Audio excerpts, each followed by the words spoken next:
The highest point total overall wins the overall. Ties are broken by the highest finish in Moto 2, and this track features Horsepower Hill, one of the longest uphills in the sport of motocross.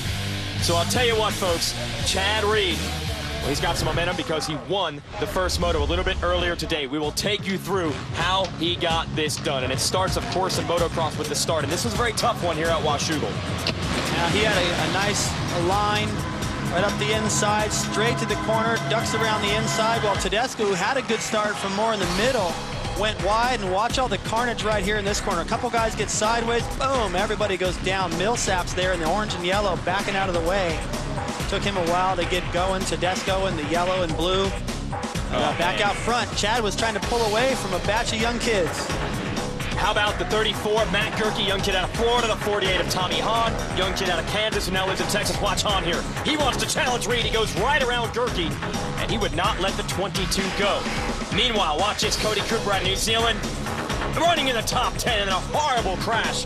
That's how hard they were pushing the pace on a very slippery, very tricky racetrack. At times, Reed was able to pull away from Hahn, but then Hahn rallied late. The gap was 1 second, then 5 seconds, then Hahn got it back to 3 seconds. The 48 never gave up.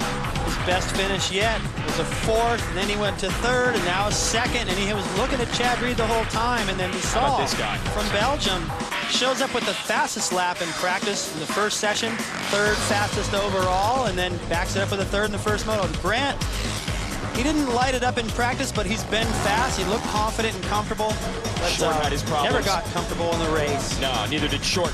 Meanwhile, Chad Reed wins. You see how close the gray motorcycle is right there. Tommy Hahn in second, and Clement DeSalle in his first race ever in the United States, a 19-year-old out of Belgium, takes third. Very impressive debut here. Short, seventh. That's not what he wanted. And Jason Lawrence finishes inside the top 10. Earlier today, Aaron Bates was able to go down to the starting line before this parade lap with a progressive pre-race report. Let's